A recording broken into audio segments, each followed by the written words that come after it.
Season 2 for Modern Warfare 3 and Warzone kicks off this week, and with that said, today we're running down everything that you need to know in order to prep and be ready for Season 2. So drop your thoughts. Are you looking forward to Season 2 or anything in particular? Whatever the case, let me know. As well, drop a like and consider subscribing to stay up to date with all things Modern Warfare 3, Warzone, and Season 2 here as we round into it, and anything FPS related. Finally, make sure you follow over on Twitch and join us while we're live as we get back into the swing of things there. Would love to chat one-on-one with you, but that link's down below. Anyways, let's jump into everything you need to know about Season 2 in Modern Warfare 3 and Warzone. First and foremost, when can you jump into Season 2 for Modern Warfare 3 and Warzone? According to the blog post, it's all one static time as we've seen the last couple of seasons now at this point, but on Wednesday the 7th, not tomorrow, but on Wednesday, 9 a.m. Pacific, 10 Mountain, 11 Central, noon Eastern here in North America. Elsewhere in the world, that equates out to relatively 5 p.m. in the UK, 6 p.m. in Berlin, 8 p.m. in Moscow, 2 a.m. in Seoul, South Korea, 4 a.m. in Sydney. So if you're anywhere other than those time zones, you can use those probably as a better marker as opposed to trying to figure out, well, how much a conversion will it be from like 6 to 10 hours ahead of North America. So anyways, hopefully that should help you out in allowing you to know when you can jump into it. And as for a preload, something that will definitively let you jump right into it as soon as the update goes out, is it something you can preload and get that done right now so you're just waiting on the time gate to lift? As of recording this, BNet has actually had a preload, but not PlayStation or Xbox, which is kind of odd since PlayStation usually has a preload available or made available around 24 hours before the updates, but it's also not out of the ordinary per se and not something we've never seen because we have seen a couple of times since the Modern Warfare 3 betas that BNet's actually gotten preloads ahead of everything else. So be on the lookout for that on PlayStation, probably about as of tomorrow around noon Eastern, that it could potentially roll out, but at least on BNet, there's already been one that you can get ahead of the curve here with. The final thing I'll say in terms of like prepping for Season 2 here is that it's actually a last call for Season 1 items, obviously. Of course, you want to make sure you finish your battle pass if you're at all interested in that kind of stuff. You want to make sure you finish off that final The Boys event right now where you can end up getting the blueprint for the TAC Eradicator. So if you guys want to do that, of course, make sure you do that with the allotted time still available here for you. But anyways, jumping into Season 2 and the content to expect and the changes beyond that, some of this stuff is going to be stuff we've already touched on individually, but again, just for the sake of having everything all in one place, all in one video, all in the same discussion, we're just running down everything here at this. So multiplayer, as a refresh, you're gonna see the maps of Departures, which is a larger 6v6 map, Stash House, which is a smaller 6v6 map, but also in 2v2 play, according to the blog post. Vista is a medium-sized 6v6 map, and DOS House is returning within mid-season as a 6v6 map as well. Kind of reimagined in that regard, where it's not going to be the exact same DOS House you remember. Presumably no destruction, because we don't see that obviously within Modern Warfare 3, but also overall it's a different aesthetic as well. It's an urban penthouse style building. So that's something that'll be a cool change of pace on that.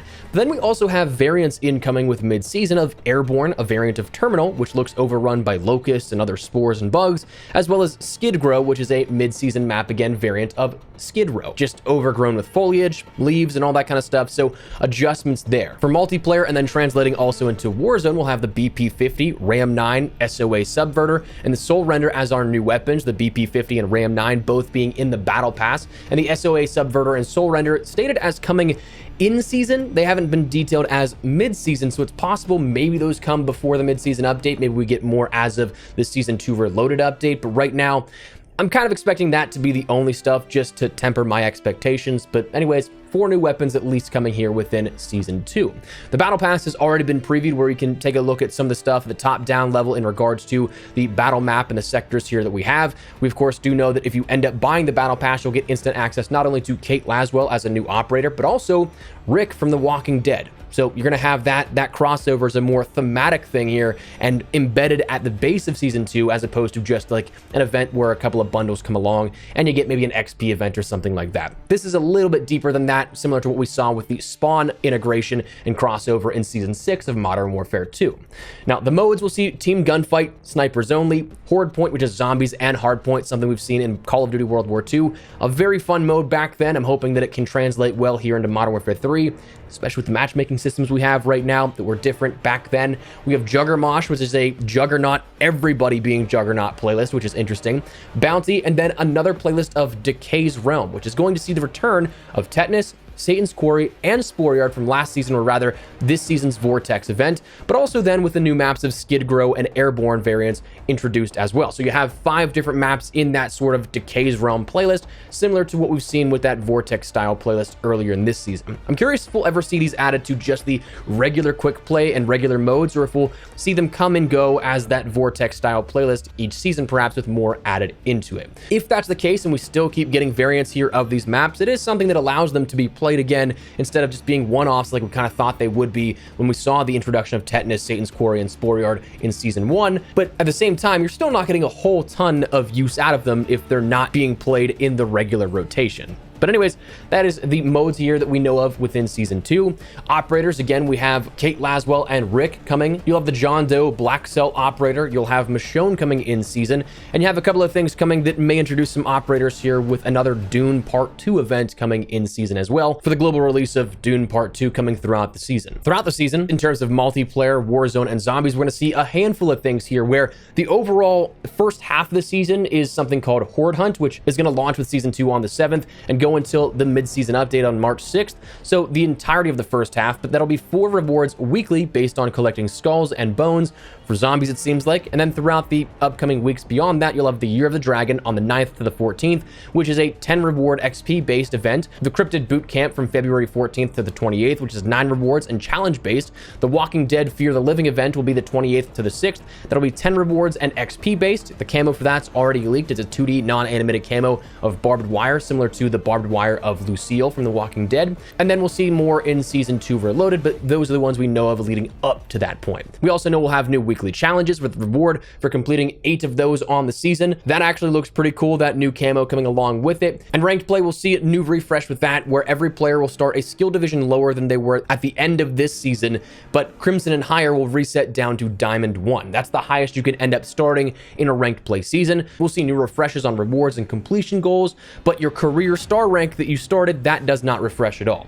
And for those interested, in Modern Warfare 3 ranked, there are new placement camos for season-ending placements. So though they're not animated, at least as we know of right now, they are still something to grind for if you are somebody that likes those placement rewards that are actually, I think, personally worthwhile. And then finally, we'll see new ranks upwards of level 450 and those air quote 5 new prestiges, just because you refresh with where you're at right now, and 251. Then jumping over to Warzone, we know we have Fortune's Keep coming. With all that comes along with it, new points of interest, updated maps, new sort of contracts for the zombies event here at this, new ways to interact with the map, such as bridges and the ability to flood areas, stuff like that we saw in the trailer and detailed already, just kind of breezing past that. We also did learn that there's an Easter egg along with the standard gameplay as well. So whether or not it's something that is introduced as time progresses and as we get, say, that mobile point of interest at mid-season, that we don't know of, or if it'll be something we can do actually at the launch, but an Easter egg coming at some point throughout the season as well. Resurgence ranked will be something that is coming to Fortune's Keep as well, which I'm very much so looking forward to, though admittedly I'm a little disappointed that the placement rewards here for this don't have any sort of camo. It's just a lot of the basic stuff, like your operators, your calling cards, and I think there's like a large decal or something like that for the top 250 in the real grind, but I feel like if you're grinding that much, you should get a camo. Anyways, one thing to also consider with Resurgence ranked is you do have to be level 55 to play. So they're hopefully going to be trying to eliminate the amount of cheaters, though with a free-to-play mode and a ranked mode, those two things usually go hand in hand. But anyways, rank 55 is what you need to be at minimum to play Resurgence ranked. You're going to have SR fees like normal, but you're also going to have death penalty SR. So you don't want to die a ton. You don't want to go guns a-blazing and put yourself into vulnerable positions, because you will lose SR every single time you die. There also are single use and single earn bonuses and challenges that will allow you to get single boosts for SR as you go along. So definitely cool. But again, the rewards on everything, not really exactly my cup of tea, so I'll be grinding just for the sake of grinding, but wish there was a little more. And then finally, in terms of zombies, well, all of the content is going to be coming at mid-season. A Dark Ether story act or Act 4 continuation, a new rift, new schematics for the Mags of Holding, which shoots from your ammo reserve, the Blood Burner key and the VR11 schematic, and a new Warlord. That's all we have, which is, well, it's a bold choice, I guess, for a zombies-themed season to not have a ton of zombies content, but beyond the content, what gameplay changes can you expect here? What's going to fundamentally change between Warzone, multiplayer, and zombies? Starting out for multiplayer, the Ninja Vest is coming, which is definitely a very important addition here, offering up the ability to eliminate footsteps, make you immune to movement reduction effects, and gives you a bonus shuriken and throwing knife as well, and the ability to resupply those lethals every 25 seconds, just those two. So gameplay fundamentals like that, we're going to see that. We don't appear to have any sort of new streaks coming this time around, so just the vest in terms of the gameplay mechanics. But in terms of fixes, we know of the Stormender not interacting with certain streaks, further fixes to the XRK Stalker no stock, fixes for the field of view bug within vehicles, akimbo weapons and zombies, fixes for that kind of stuff, and a few other things. On the Warzone side of things, we know of the precision airstrike notification coming. That was seen in early gameplay from Fortune's Keep, as well as a red ring on the mini map here to indicate whether or not you're in the active pinging location and if there's a UAV active in that area from an enemy. So just giving you a bit more insight into some stuff that can help you out in your gameplay experience. So I'm all for that. But also we know of Fortune's Keep bringing a couple of things alongside that in core gameplay, like the ability to flood certain areas. That was shown off, but we'll have fixes for perk packages, the map distortion on Urzikstan, and a few other things as well, hopefully. And then zombies, at least detailed in the blog, we don't actually know of anything coming in regards to gameplay changes. So that'll be a sort of game time decision and patch notes reveal the day of, but for right now, I'm still not expecting a whole ton in regards to zombies, other than maybe just a few fixes for bugs you may experience. But beyond that, the only other stuff you should know about the update is, well, update usuals. Expect bugs, because every single update seemingly breaks something. So if you want a seamless experience, jumping in on launch might not be the best course of action, might cause some extra grief. I mean, fingers crossed that it does not do that, but we've seen more often than not that something is broken with each update. Some obviously more than others, Season 1 Reloaded, but just know there are probably going to be some bugs and issues that need to be ironed out. So the first 24 to 48 hours or so, you might experience that as a player. Also, lobbies are probably going to be a lot sweatier. I feel like every single seasonal update, whether a launch or a mid-season update, everyone's jumping on trying out that new content. So it feels like matchmaking kind of kicks into overdrive. So that's usually when I see the sweatiest of lobbies. So again, if you want a more relaxed or chill experience, day one might not hurt to take some time off. But anyways, we'll keep you covered with everything you need to know as we go along, of course, with everything upcoming, ranked and new maps and everything like that. We'll keep you up to date with some tips, some guides, all that good stuff, as well as our general coverage here. So that is where we're going to wrap it up. That's everything you need to know about Season 2 upcoming within Modern Warfare 3 and Warzone. So drop your thoughts down below. Like what you see, dislike it, whatever the case, drop your thoughts. But if you enjoyed the video, you find it at all insightful, do me a favor, hit that like button and subscribe for more to stay up to date with all things Modern Warfare 3, Warzone, and Season 2 coverage here as we round into it. But that said, thanks so much for watching. My name has been Espresso. I'll see you later. Take care and peace.